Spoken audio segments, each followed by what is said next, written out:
A very big welcome to all of you to the first of our latest NZCIS ISCAST conversation series called Intergenerational, where we have a conversation between a younger and an older practitioner or scholar.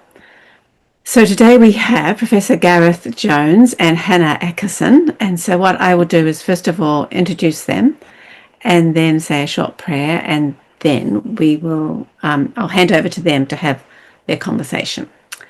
So Gareth Jones is known to most of you. He is Emeritus Professor of Anatomy at the University of Otago. He's written extensively across a range of science faith topics, but especially bioethical issues relating to the human body, and mainly at the beginning and end of life.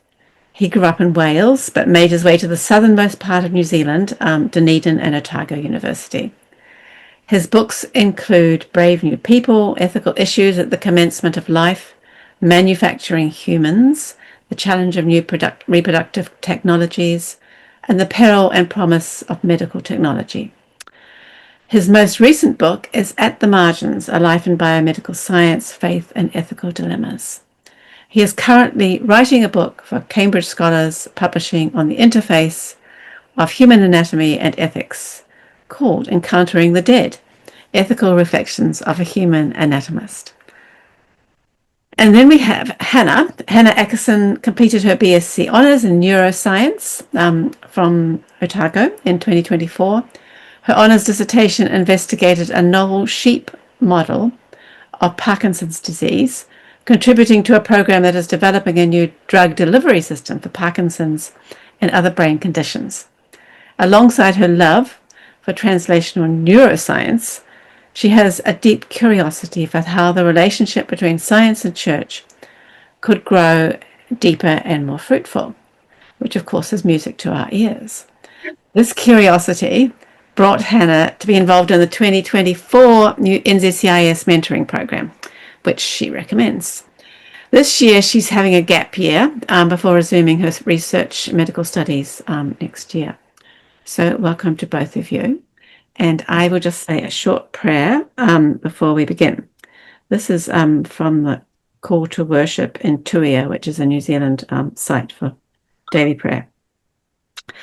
Now, my friends, all that is true, all that is noble, all that is just and pure, all that is lovable and gracious, whatever is excellent and admirable, with these let us fill our hearts, and the God of heaven will be with us. Amen. So, Hannah and Gareth, I'm going to pass over to you, and I think you're going to begin your conversation by looking at the ethical use of human cadavers, which Gareth sort of changed the whole landscape on at some stage. So over to you. Well, I think Hannah's going to kick off with some questions. I have some questions. Gareth, why should we treat a dead human body with respect? Why do we treat it different to our favourite pet? And why are human beings, in your perspective, different? Yeah, good questions. Yeah, but this all started, when I started in Otago as Professor of Anatomy. The dissecting room on the door were all sorts of rules and regulations. Do this, don't do that. I had no problem with what was acceptable and unacceptable, but I asked why. Why these things? Why these do's? Why these don'ts? What is the reasoning? And of course, that's where ethics entered the picture very early on. I started asking why certain things were permissible and others were not permissible, and also whether they were legitimate. Now, as Christians, we'd say that we are made in the image of God, something that applies to everyone, that in some way continues after death. But what about those who don't ascribe to the Christian faith or to another Abrahamic religion? How do we want others to treat us? And how do we treat others who are very like us? And while many people wouldn't actually look at, that we're made in the image of God, they wouldn't think like that. there are general ethical principles. The thing is that most of us have certain intuitions that we should care for each other and the bodies of those who have died. Now, these intuitions sometimes may be very far from being precise, and they may be very inconsistent, but they come to the surface whenever confronted by some awful tragedy or some appalling mistreatment of people. And of course, we get that very much now in the Gaza situation. Quite apart from the rights and wrongs on either side, people are appalled because of the way in which people are being killed. Now, they may not know exactly why they react like this, but we all do in one way or another. And of course, the same applies to how we treat dead bodies in the dissecting room. If you talk sometimes to, say, GPs who are perhaps my age or not even quite my age, they'd say that when they were medical students, they simply used to throw around bits, intestines, etc. in the dissecting room, and they thought it was normal. Now, of course, today, that would be considered to be appallingly unethical. And it's not good fun, because it's demeaning people like ourselves, people who are made in the image of God. So whenever someone is treated really badly, then this is what you find.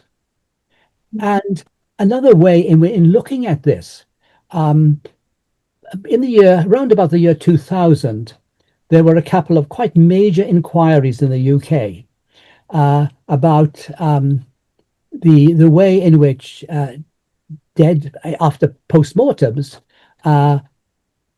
body parts, organs had been retained. They'd been retained often for no good reason, and the families knew nothing about it. So when the families came to bury or to cremate their loved ones, they had no idea that some of their body parts weren't there. And that then, once that became widely known, it led to a huge outcry. Because what it was really saying is it was paying no attention to the dignity of the dead or any respect for the families of those who still have strong feelings for their loved ones. And so all of these then are things that, well, there are ethical principles here about how we treat the dead. Often we can't be very precise about it, but we know that there is something wrong. And I'll just say something just about the history of anatomy, which again, people know, and then I'll see what Hannah, where she wants to come in. Now, the history of the anatomy, or at least the bad history, is well known. And it demonstrates the very disputable nature of anatomy, or disreputable nature of anatomy as a profession. So as an anatomist, I do not come from a profession with a dignified background. Now, it's easy to say this today, but if you're going to study the human body in a scientific manner, bodies have to come from somewhere. Mm-hmm. And the trouble was when people didn't dissect bodies, they had all sorts of ideas. If you go back a few hundred years as to anything about bodies, you have to dissect them in some way or other. So the bodies have to come from somewhere. But of course, this is easier said than done. Now, the events of the past are well known. There was body snatching, digging up the graves of the recently deceased, using the body of criminals, although that was generally legal, certainly in somewhere like Britain, and even the occasional murder as a way of obtaining bodies for dissection. Now, it's very easy to condemn all these activities, and condemn them in many ways quite rightly. But the thing is, the only way of discovering anything about our bodies has historically been by dissecting them. After all, in the days before X-rays, let alone MRIs, people had no idea what was inside the skin. And so they obtained bodies in ways in which, by our standards today, we would consider to be unethical, although perhaps it was a little bit different at the time. But that's another matter. But there's a fascinating period in the medieval period in Europe. It was quite fascinating because people wanted to know what was inside their bodies. but they had no way of finding out apart from dissecting them. And so you get some of these fascinating love poems in which the person was in love with someone, and what did he do? He wanted to dissect his lover to find out more about her. Now, we might think this was rather bizarre and macabre, but that was giving you some idea of what was happening at the time and the way in which people thought about things and the way in which they were totally perplexed. And even then, in order to justify some dissection, it was held up as akin to a divine activity. Again, something which is not quite the way we think. Well, I'll stop at that before I get to more recent times. Anything you'd like to come in on, Hannah?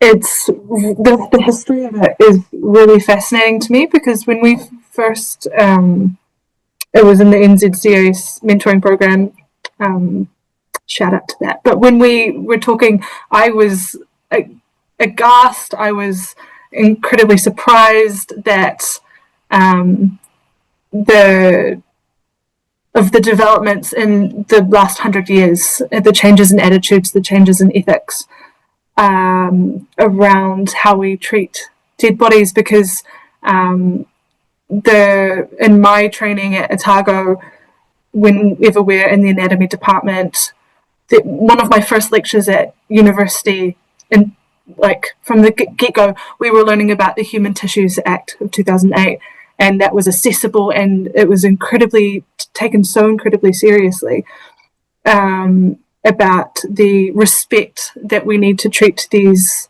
dead bodies with, any human tissue that we come into contact as part of our studies.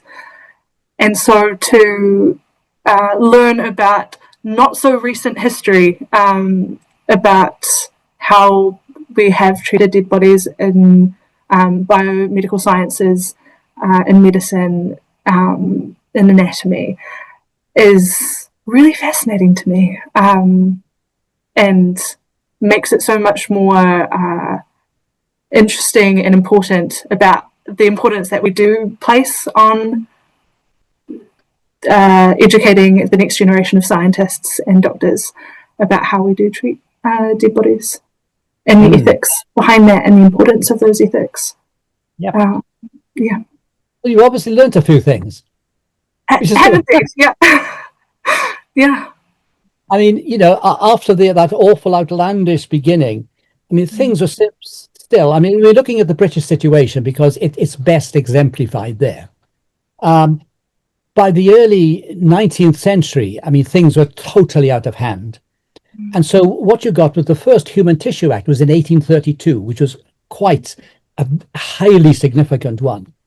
And because it was aimed at bringing to an end some of these outlandish activities, and what they came up with was that they would use unclaimed bodies.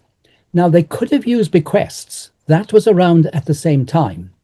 But what, for various reasons, certainly the politicians, and I think aided and abetted by the medical people, they thought they would use unclaimed bodies. That is, someone died and their relatives didn't turn up to claim the body. Now, almost by definition, these were bodies of the poor. And so poverty became a criterion for the use of bodies. Now, perhaps that wasn't the intention, but that is what eventuated. Anyway, over the next 120 or so years, there were gradual changes to legislation until you come to what I think was a very significant change in 1961. And so, again, still in British situation, but remembering everything in Australia and New Zealand has completely followed them with some minor changes. But and what emerged there was the lack of objection. In other words, you could use someone's body if no one had objected to it, which shows that they were beginning to get some idea about consent, and it was coming in.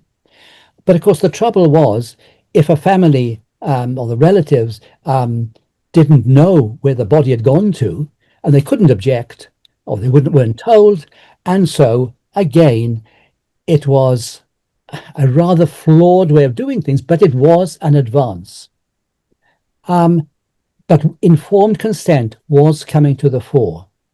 And again, then there were some further developments until you get to the Act in New Zealand, which you have mentioned, the 2008 Act, which was the 2004 Act in the UK, and there'll be similar ones across the Australian states around about the same time. And with this, you get informed consent is now central. And that is the huge change. Now, over then, quite apart from what I've just said, there was this gradual trajectory. And what was ethical, or at least considered acceptable, would now be seen as unethical. But for me, a major change really came with what I've mentioned in passing in the 1980s and 1990s, certainly in Western thinking.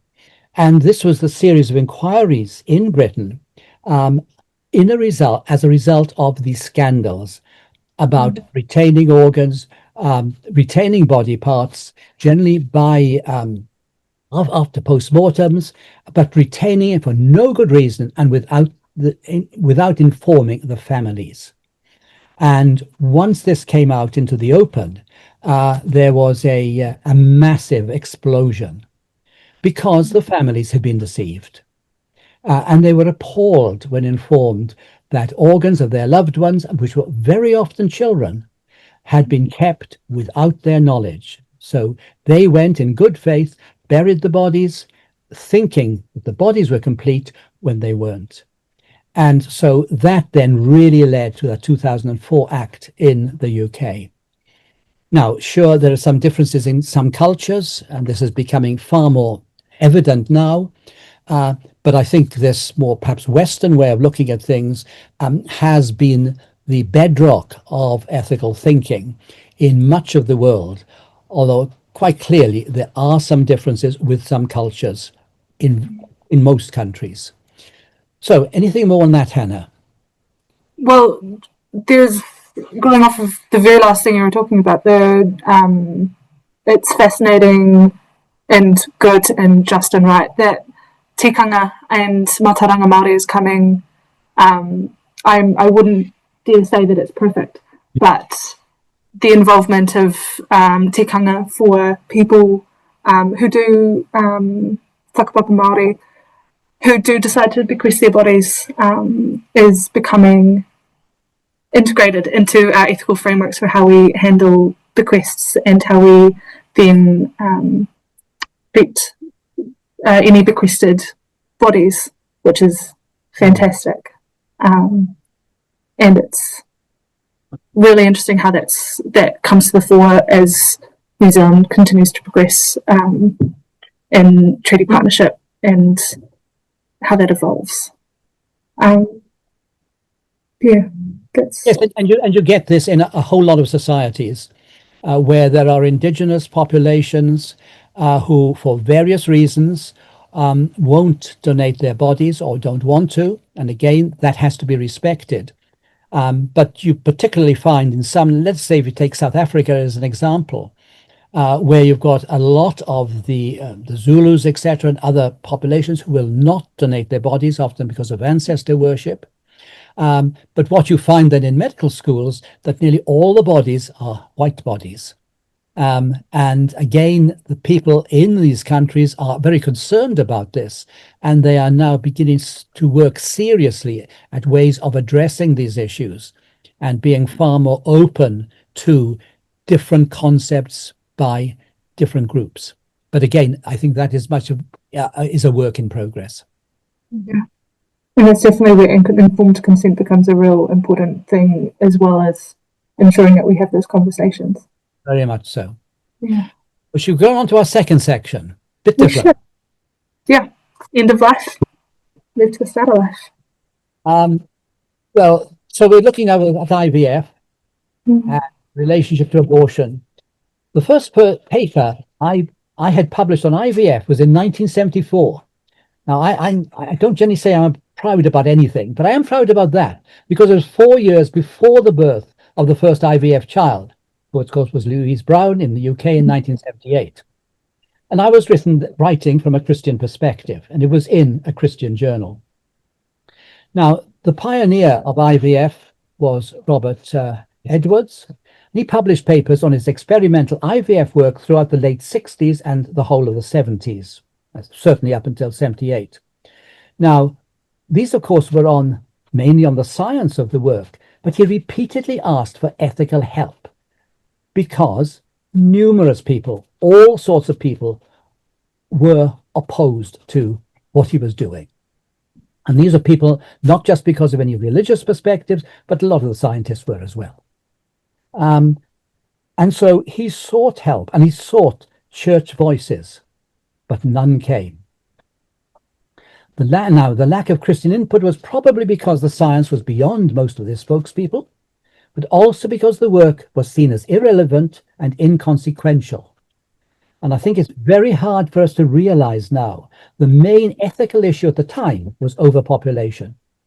And of course, the last thing you want was to bring more children into the world, especially ones who wouldn't have come into the world otherwise. And so that, again, was a part of the reason why people were so opposed to IVF. And no one thought, by and large, thought it was work. Now, when my book, Brave New People, which was on the artificial reproductive technologies, when it came out in 1984, it elicited very few responses on the legitimacy on the reproductive front, but huge antipathy on the abortion front in the US.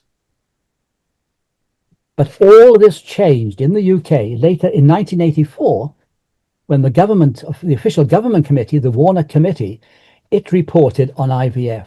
When that was published in the latter part of 1984, and it accepted a less than absolute stance on the moral status of the embryo, and then said that, I mean, they took very much a middle of the road position, if you like. Remember, it was speaking to the whole of a society, a very diverse society. It said embryos could be destroyed if women with infertility problems could be helped to have a child, because that was very much the tenor of the time. And that certainly was the interest of Robert Edwards. But then, when that appeared, leading UK evangelicals threw up their hands in total horror at IVF and at any artificial means of having children. The opposition was huge. The little book, Begotten or Made, by Oliver O'Donovan, a highly respected sort of theologian, with its allusions, of course, to the Nicene Creed, it became a watch cry for opposition to the reproductive technologies and to any manipulation of human embryos. And this is still the case in many evangelical and more conservative circles. The thing is, though, many ordinary Christians who were experiencing fertility problems, they went ahead with IVF. And so we've ended up with what seems to me to be a rather dislocated situation. The longing for a child has been met by IVF for some Christian families for many years now, in spite of the fact that embryos are inevitably destroyed in IVF. Over against this, though, many evangelical theologians and ethicists argue that no embryo should ever be willfully destroyed. And so IVF is out of the question, at least theoretically. At least no surplus embryos should ever be produced. What's more, no scientific research should be conducted on human embryos. And one assumes it's for any Christian scientists in reproductive and embryological fields. And so it seems to me that it's a no-go area, officially anyway, in some circles, for Christians to be involved in developmental biology, certainly at the human level. Now, I haven't seen this made explicitly stated in black and white terms, but it seems to me it's something that follows on and that you can't ignore. Now, I'm happy to stop at that point. If you want to come in, Hannah, because I was just going on now about lurking behind all this is abortion. But before we the thing that strikes me, so I'm 25 years younger than Louise Brown, the first IVF baby. IVF's been around for well longer than my lifetime, and my perception up until very recently has been that IVF isn't a controversial biotechnology, that I'd kind of assumed through not hearing chatter about it in Christian circles that the a Christian perspective that would be prevalent is that IVF produces life, and in that sense, as we worship God, who is the giver of life, that would be something that we would be overjoyed about.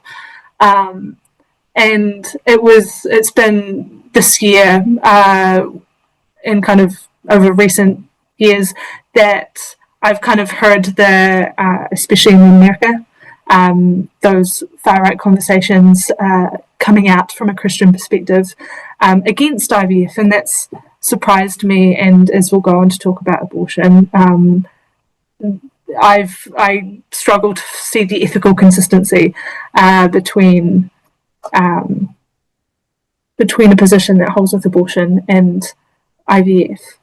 On your recommendation, Gareth, I watched the Joy, Birth of IVF movie on Netflix that came out last year, and I found it really incredible to kind of help me understand the changes in perspectives, the contentions, the ethical contentions that were happening at the time.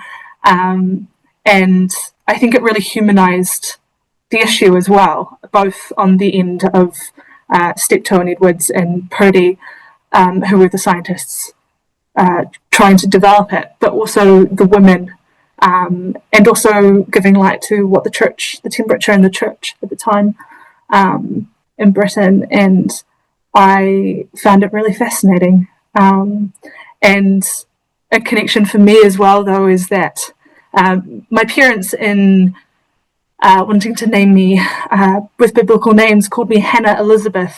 And those names, the claim to fame of both of those women is that they struggled with infertility in the Bible, and then went on to birth sons considered miracles and great men in the Bible.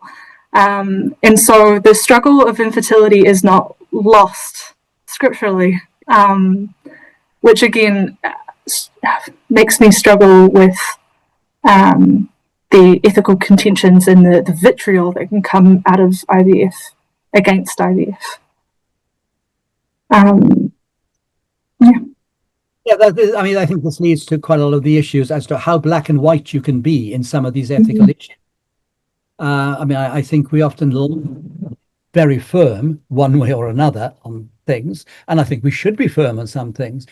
But I think as you look at the way in which, as I've just been saying, in terms of the more anatomy side of things, the way in which ethical issues have developed over the years has, I think, makes you very very careful in some of these ways, because you can look back and to see some of the ways in which some people behaved, whether it's 50 years ago or 200 years ago, 300 years ago, whatever it might be, would be considered to be unethical by any standard today.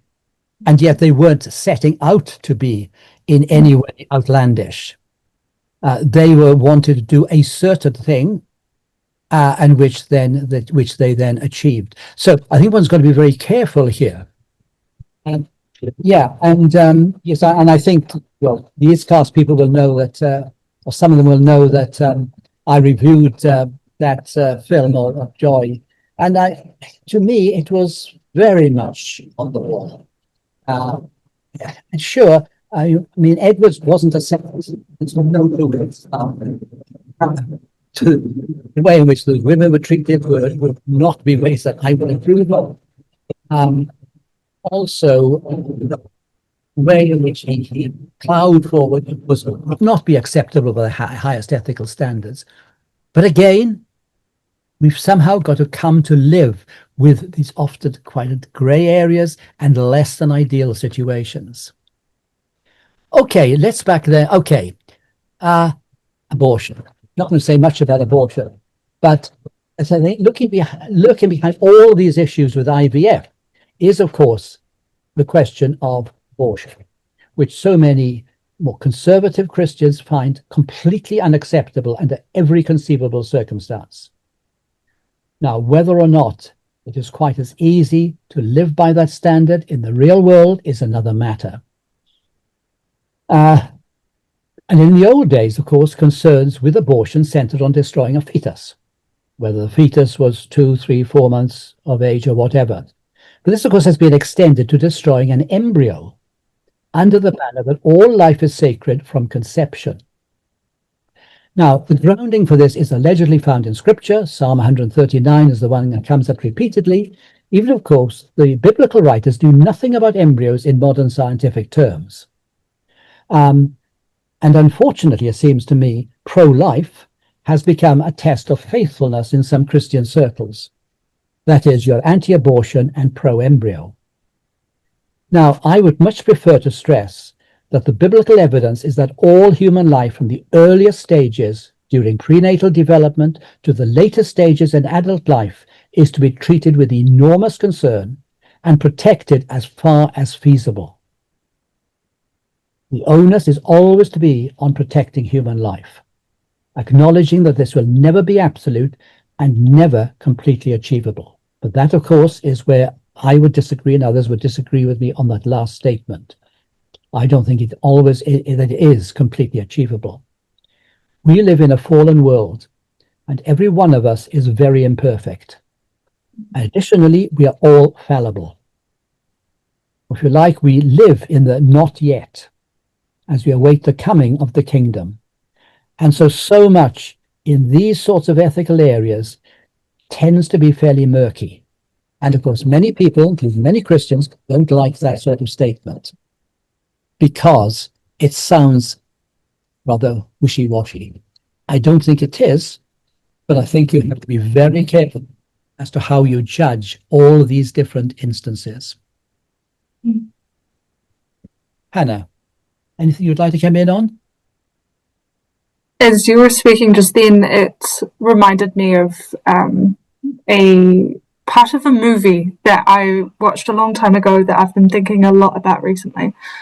It's the film Amazing Grace, which chronicled the abolition of the slave trade in Britain, starring... Pardon? Love that movie. Great. Another thing that we agree on. There was a particularly potent scene in the middle of the film. It chronicles the long time that William Wilberforce and the Clapham sect were fighting for the abolition of slavery. And there's a conversation in the middle of the film which captured my imagination when I in my heart and my soul when I was like 10 when I watched it, and it has ever since. It's a conversation between William Wilberforce and Thomas Clarkson, and they're going back and forth, and it looks like they won't be successful. And Wilberforce says an imperfect order is better than no order at all. And then Thomas Clarkson snaps back at him, no, we must fight for a perfect order. And I feel like I yo-yo between those two things all the time. And that sounds like the same sort of ethical tension that you're talking about there, of we live in a real world that we experience. We live in the imperfect in this world, and how are we to sit with that? What are we to do with that? And what are we to do with it about abortion? And how do we strip away the illusion of the black and white and sit in the grey? And that sounds like what a lot of ethics is. Definitely, yeah. No, there are real parallels there. Whether or not they did the right things doesn't matter, but there are real parallels there. Okay, now I'm aware that in everything that I say, I'm very much a scientist. However much I might be talking about ethics, I'm very much a scientist, and I'm not a theologian, much as I respect theology. And so the church and its relationship to science. Now, I would say at best, it's ambivalent. At worst, it's broken. Now, I'm thinking now about the situation within the more conservative evangelical churches. I am sure there are other churches with different theologies where it's quite different. But this is the one that I experience. I think the sacred-secular divide means that the contributions of scientists are often not wanted. I think it's no wonder that churches and church organizations are unable to comment on scientific developments or even help church adherents wanting advice, especially in the biomedical area and with some difficult issues. Now, one might have thought there would be a place for scientists to be asked to comment on scientific and medical developments. And this may well happen in some context. Now, I'm thinking of church context now, not the sort of ISCAST, NZCIS context. But I think in others, the scientists may as well pack their bags and leave. See, why are so many Christians, say, anti-vaccine, especially in the US, but not only there, as we well know? Again, that's a huge area, which we're not going into. But I think it's because of this lack of the scientific base. Now, I think in evangelical settings, this is due at least in part to a suspicion of evolution. And all scientists, at least in biological areas, are viewed with suspicion and even hostility by some. And so there's simply no place for their input. After all, aren't they playing God in the sense that they're going beyond the legitimate boundaries of human endeavor? Now, I would argue, yes, they are playing God, but they are playing it in a very positive sense. Not always, of course, things go wrong. We know that. But when it's in a positive sense, because they're increasing control over the forces of illness that blight the beauty of human life. After all, cancer defeated by a genetically based treatment is infinitely better than letting the cancer run rampant. I mean, there's no two ways about that, whatever one thinks. And I have to say that the faith or heroes of science is Francis Collins, for whom I have the huge respect. I'll just say something. But I mean, that has been the driving force behind his career. Well, why the negativity? Well, I wonder to what extent it's due to a suspicion of all experts, at least in some areas, because after all, for some, all the Christian needs is a fairly straightforward view of the Bible, devoid of any serious theological input. And some Christians in some circles see a conflict between faith and science, even though the conflict hypothesis was discarded numerous years ago by most thinkers. There's also, I think, the underlying current that all we need to know is to be found in the Bible. There is no need for scientific investigations. What is worse, some people might argue they probably take us away from the truth rather than add to it. Now, obviously, we tend to be inconsistent because so often most people listen to doctors when they need an operation or a pill.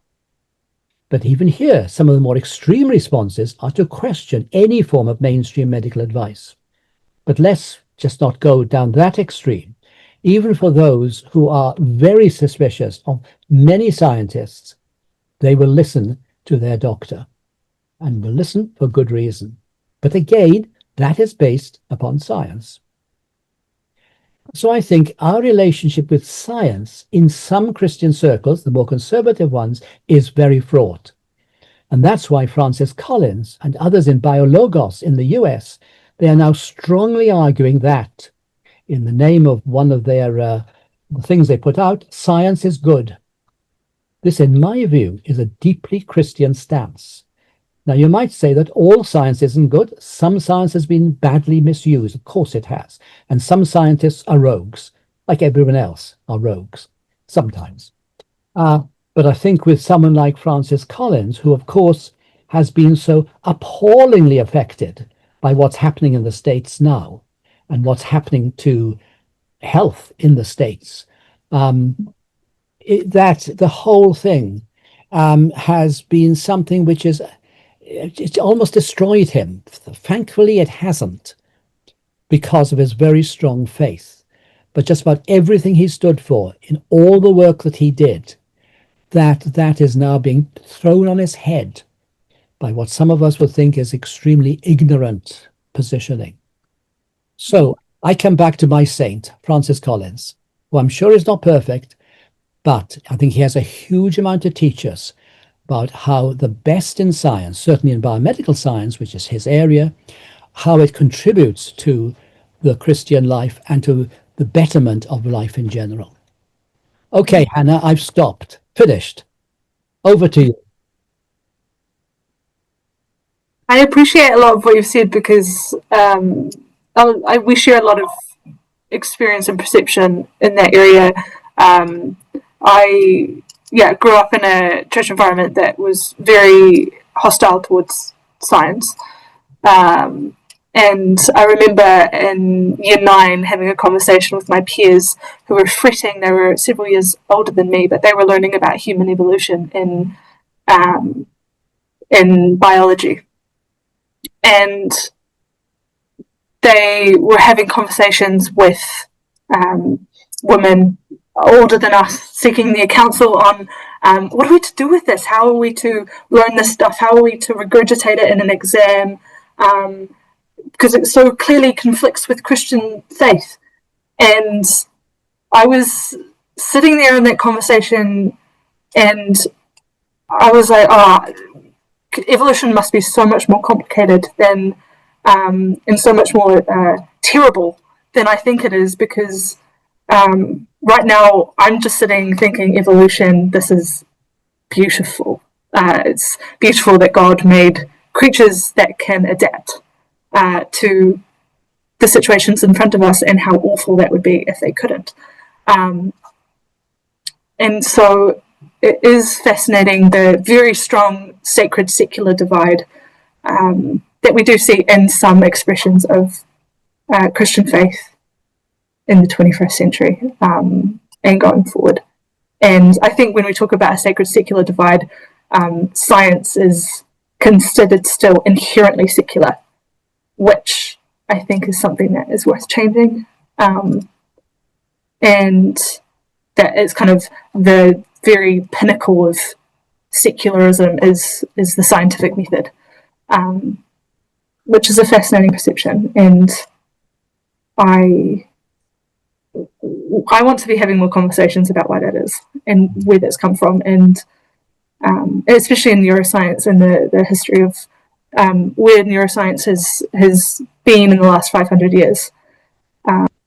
Dualism, where we get this distinction of mind and brain, and how the church has influenced that, and how what we might think about that going forward.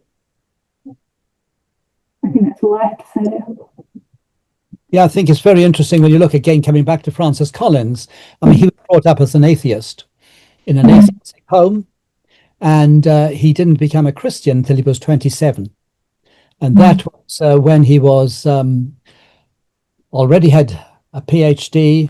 He was doing his postgraduate work in medicine at that point, and he was on the ward. And an old lady asked him, what did he believe? Because he'd been talking about some of these things. And he realized he didn't know what he believed. And he went almost back to the basics to try and disprove anything Christian. And he ended up, via C.S. Lewis plus others, ending up as a very strong Christian. And I think when you've got that sort of base and you have been through perhaps a fairly questioning time, I think then when you end up with some of these issues later on, I think it might make you perhaps better qualified or better able to confront some of these other issues.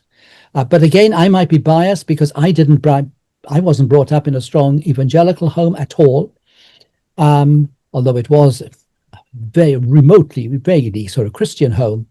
And I was very attracted to evolutionary thinking when I was growing up throughout my teens, very attracted to it. And I can see why, and I can still see why. If I wasn't what I am theologically, I would be a strong scientific humanist. So, you know, and I think all this, while it's not looking specifically at the ethical issues, I think you begin to see how you think through some of these things and how you think through where all these issues fit in, and also how you can cope with a diversity and a difficulty of ethical problems. Yeah, I think I think probably that's our time up. Wonderful conversation, but I think we probably do need to move into the question part. But thank you so much for being our guinea pigs and for doing such a wonderful and very fascinating first conversation. The person who's first, would you please undo your microphone and give your question? My first question was, and thank you for the opportunity and thanks for the presentation, Gareth and Hannah, was how has tikanga changed the way bequests of bodies from those who do whakapapa, what difference has that made? Because some may argue that bodies are cared for to a high ethical standard. So I'd be interested to hear the impact of the recognition of tikanga in that process. I think probably Hannah is better to answer that than I am. I will. I'm not an expert at all on that. My understanding is that one factor. So my understanding is it's not to do with the quality or the standard of ethical care given to human bodies, but ethical tikanga considerations could include a Māori person saying, "My head is tapu, I do not wish anything to happen in death with my head." And the return of their body after their time with the institution might look different to Pakeha and other Tauiwi. But I would be interested in going away and learning more about that as well. You might have some ideas on that, Blair.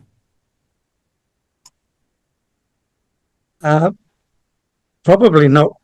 I guess it's interesting, and the reason I asked is that for those who don't know me, I'm a registered nurse and have moved into the area of infection prevention and control in the last 12 months, so it's a very new field. But one of the issues we're dealing with is for want of a better phrase, the disposal of body parts, particularly from the wards where parts may detach for various reasons, or from operating theatre, and how that is done.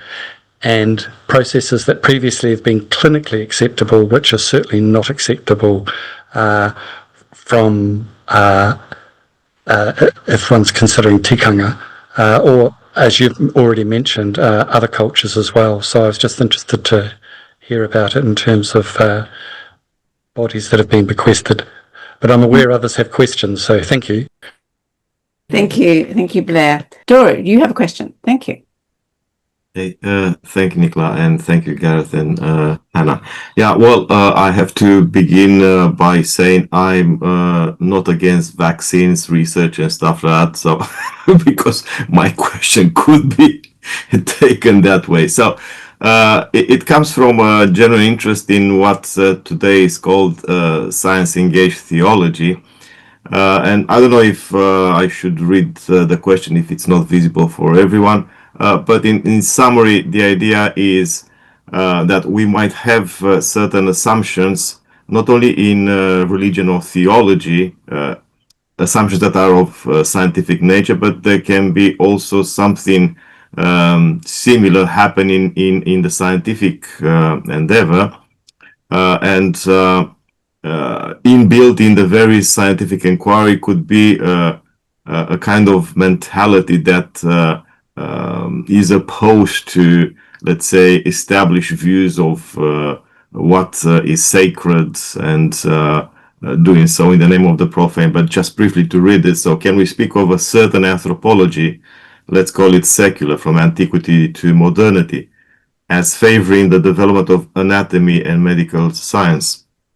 For in most cultures, the body was or is sacred.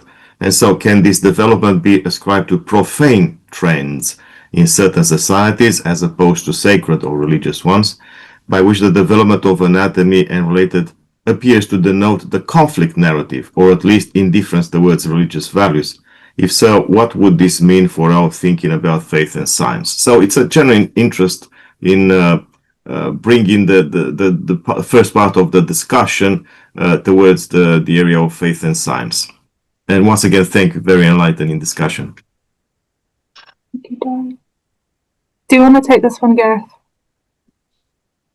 Yes.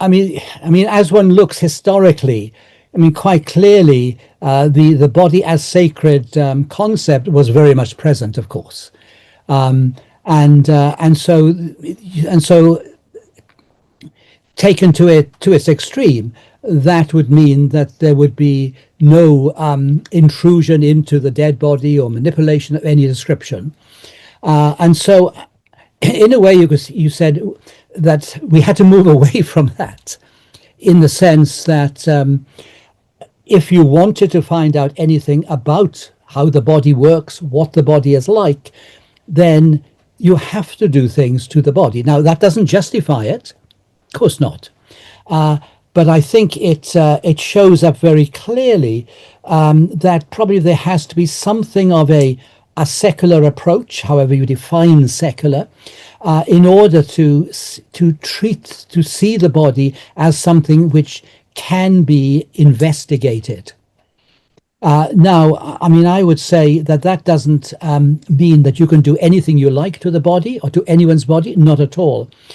But I think that's where the importance of getting the permission of those who are close to the dead person, the family, etc., that you need to have their permission and their consent. And ideally, of course, one would need the consent of the person before death, which is what you have got with the bequesting of bodies, and certainly in terms of the sort of human tissue acts that we're used to in our countries, that you really do need the consent of the person when they're alive, and also of the family, very close family, at death. And so, that doesn't get away from then overcoming the body as sacred idea, but I think it does say that we are prepared to allow someone, anatomist or whatever, to do something with our body when we have died. And I think what you find these days now, that with most anatomy departments will have commemoration services, which are held after the bodies have been investigated. So after the year or so that they've had them, that there will be a commemoration which will be for the families, and to recognize the way in which the families have allowed the body of their loved one to be used in this way. So I think that's bringing in the permission side of things very much. So while you're still allowing things to be done to the body, but it is with very specific permission for various ends by those who are closest to the person concerned. Okay, thank you so much. Sally, you've got a question. Thank you both very much. Just a very quick question or comment, really. I recently watched the film Departures, and I don't know if anyone's seen it, 2008 film. It's about a traditional Japanese ritual of preparing the dead body, and I found it incredibly moving. I'd really recommend it. I think, I presume it's used today, but the film really makes it a very, very beautiful and moving event. And I think we Christians can learn from it. Thank you. I don't know about that, but I do know in some Buddhist traditions, not across the board, but in one whole school of Buddhism, what you have got there is that the family is totally involved in everything, so that at the time of death, the family will be there to see off their loved one before, when they enter anatomy department, before anything is done, and then they will be present with them afterwards, for when the remains then are handed back to the family. So there's very much a family involvement, way beyond anything that we would have in our sort of society. Thank you. Thank you. Thank you both. Taryn. Sorry, I just have a question just out of interest. If somebody undergoes IVF and they plan to store all their embryos and then plan to birth every single embryo stored long term, I just wanted to get theological perspectives on that kind of idea in the kind of Christian understanding. Thank you. So I suppose I immediately said, my practical mind immediately says, well, how many embryos are we looking at? And how many embryos would you want to implant? And again, remember, in countries like Australia and New Zealand, there are very strong regulations on what can or can't be done. Obviously, for the good of the mother, let alone the individual embryos come people. And the sort of octomom thing that you got in the States, I mean, was most appallingly unethical and unimaginably awful. So I think the reality is that if people have surplus embryos, that is ones which they don't want to use anymore because they've already had their 2 children or whatever it might be, and they say have 6 left, then it's a question then of whether or not they simply want them destroyed at some point, because of course at some point they will be destroyed, or they want them used for research, or they want them to be donated to other women. I mean, those 3 are possibilities. Again, each one of them has a whole lot of ethical and often Christian aspects going with them. And again, I suppose it depends what you think about some of these as to which direction you would go in.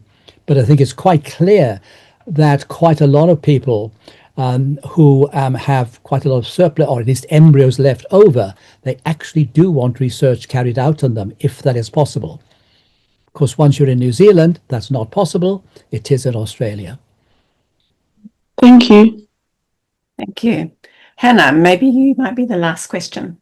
Yeah, it's been really interesting to hear the history of so many different scientific schools of thought and practice. I sort of have a question. It's not super specific, but on abortion. I appreciate that you're willing to kind of sit in the grey, Gareth, because I think that that's where I definitely empathise with the things not being black and white. But I'm also from, or I've been involved in church traditions that feel really strongly about abortion. And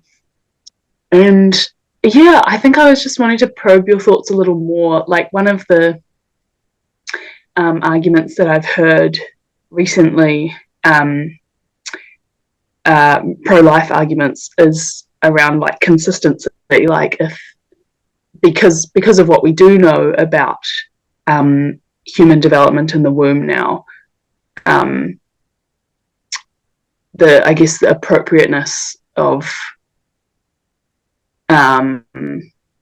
abortion at earlier stages, like not being very different to abortion at later stages, and things like that.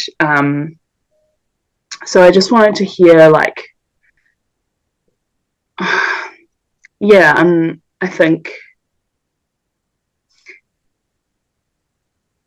yeah, it's obviously a really sensitive area, but do you have any further thoughts on, I guess, like, how to receive that kind of argument into,